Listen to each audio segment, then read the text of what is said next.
Di Indonesia kita bisa melihat dan menyaksikan ketika Indonesia berubah kiblat ke Cina. Banyak di Indonesia ini orang berbondong-bondong menjadi munafik. Kenapa saya katakan sampai berbondong-bondong? Karena di baliknya ada min amplopi bin fulus. Ada iming-iming jabatan. Nah, ini. Apalagi Rasulullah sudah memberikan kabar kalau sudah periodisasi sejarah yang keempat ini, kita akan menghadapi tahun-tahun yang penuh penipuan. Yang hak dikatakan batil, yang batil dikatakan hak.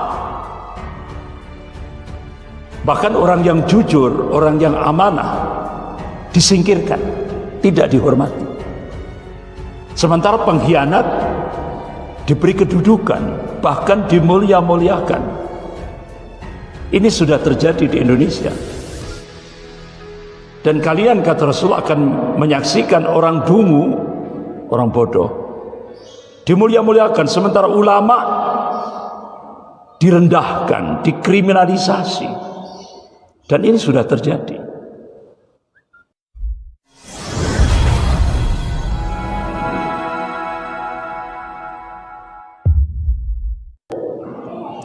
Assalamualaikum warahmatullahi wabarakatuh.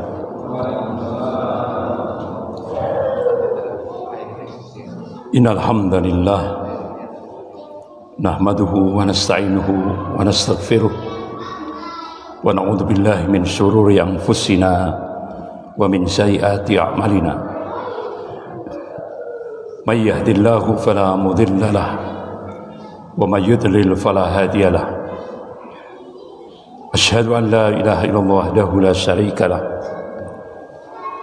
وأشهد أن محمدا عبده ورسوله يا أيها الذين آمنوا اتقوا الله حق تقاته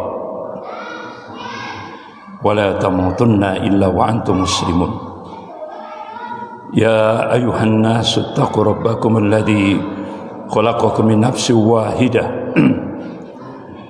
وخلق منها زوجها وبث منهما رجالا كثيرا ونساء واتقوا الله الذي تسألون به والأرحام إن الله كان عليكم رقيبا يا أيها الذين آمنوا اتقوا الله وقولوا قولا سديدا يصلح لكم أعمالكم ويغفر لكم ذنوبكم ومن يطع الله ورسوله فقد فاز فوزا عظيما أما بعد فإن أصدق الحديث كتاب الله وخير الهدي هدي محمد صلى الله عليه وسلم وشر الأمور محدثاتها وكل محدثة بدعة وكل بدعة ضلالة وكل ضلالة في النار.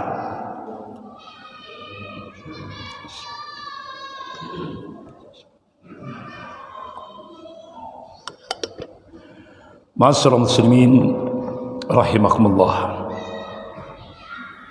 Malam ini kita membahas satu tema, al-iman di tengah fitnah akhir zaman. Sebagaimana satu hadis yang sering saya sampaikan tentang 5 periodisasi sejarah yang akan dialami oleh umat Rasulullah sampai menjelang yaumil kiamah. Kita hidup sekarang ini di periodisasi sejarah yang keempat, yaitu Mulkan Jabriyah. Rasulullah mengabarkan di fase keempat ini fase yang cukup berat dialami oleh umat Rasulullah. Dan skopnya global, seluruh dunia. Karena pada periodisasi sejarah yang keempat ini, kehidupan kaum muslimin dipenuhi dengan fitnah-fitnah akhir zaman. Salah satu di antaranya yang kita rasakan di Indonesia, yaitu fitnatud duhaima. Kata ad-duhaima itu bentuk tasghirnya, pengecilannya yaitu dahma, artinya gelap, hitam. Itu bahasa kinayah, bahasa kiasan. Apa wujud konkretnya?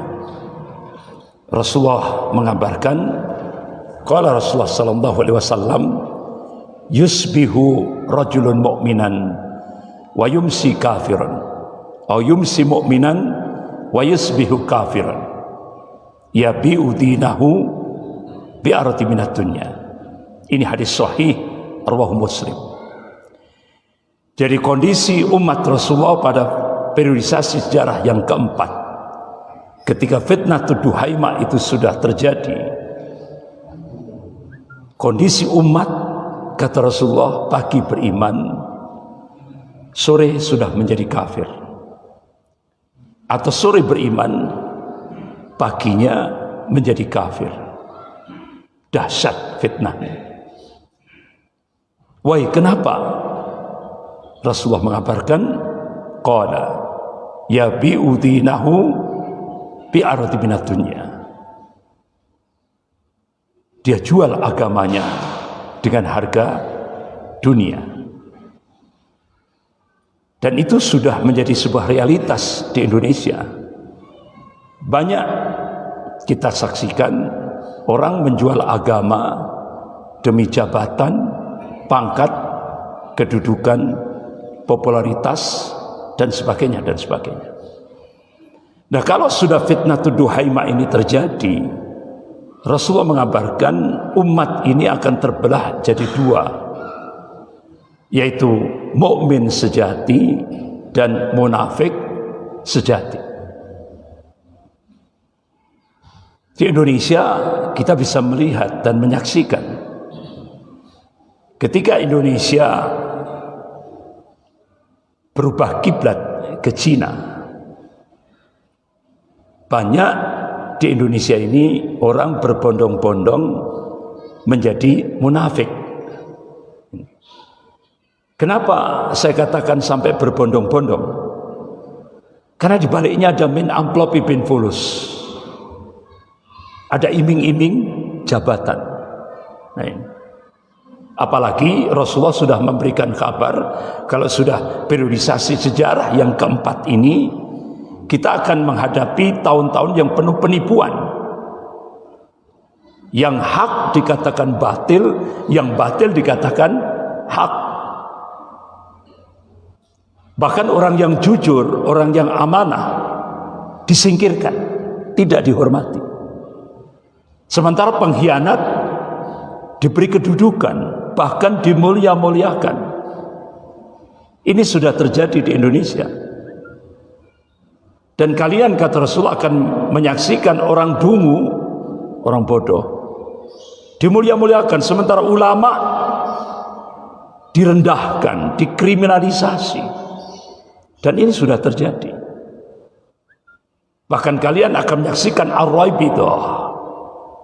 Ar-raibidah itu orang yang tidak paham din, tapi memimpin rakyat kebanyakan. Sehingga Rasulullah memberikan warning, kalau sudah imaratus sufaha, pemimpin yang bodoh itu diangkat menjadi pemimpin, maka yang terjadi adalah fasad, kerusakan dalam semua lini kehidupan. Ini implikasi, dampak dari fitnatud duhaima. Dan benar-benar periodisasi sejarah yang keempat ini sangat berat sekali. Apalagi Allah mengganti, ini yang disebut dengan sunnah tadawul, pergantian kepemimpinan dunia dari golongan mukmin kepada golongan kafir. Sebagaimana Allah tegaskan dalam surah Al-Imran ayat 140. A'udzubillahi minasyaitonir rajim. Wa tilkal ayyam nudawwiluha bainan nas wa liya'lamallahu alladziina aamanu wa yattakhidha minkum syuhada wallahu la yuhibbudz dzalimin.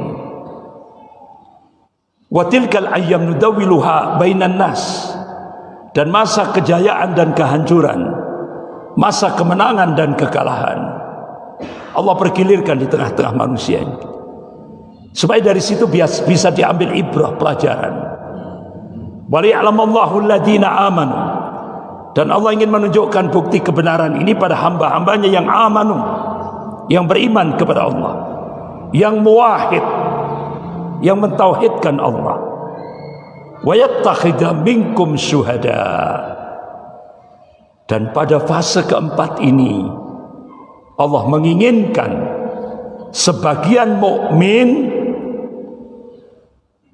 akan dimatikan oleh Allah dalam keadaan syahid, gugur sebagai syuhada. Dan itu sudah kita saksikan. Contoh, di kawasan-kawasan minoritas muslim India, beberapa waktu yang lalu dan sampai sekarang, beberapa waktu yang lalu, Perdana Menteri India mensahkan undang-undang anti-Islam. Akhirnya apa yang terjadi?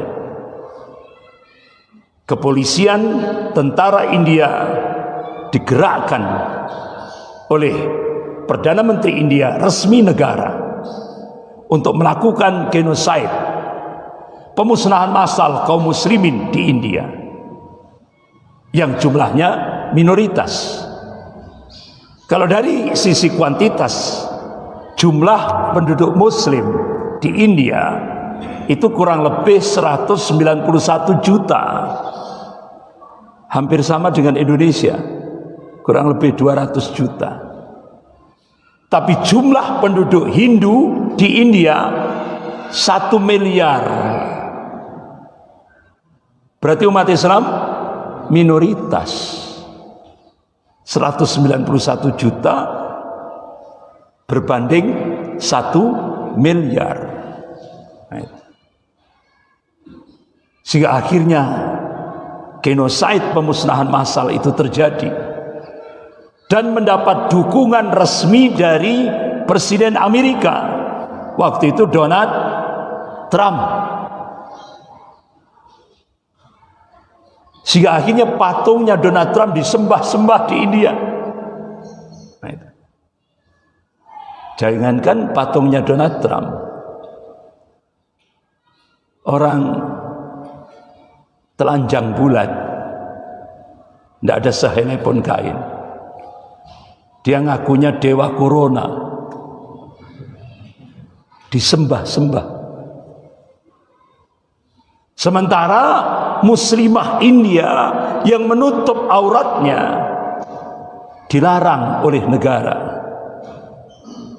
Sehingga banyak anak-anak muslim, muslimah di India lebih baik keluar dari lembaga pendidikan di India daripada membuka jilbab.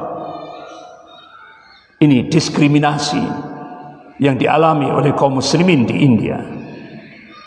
Nah ini.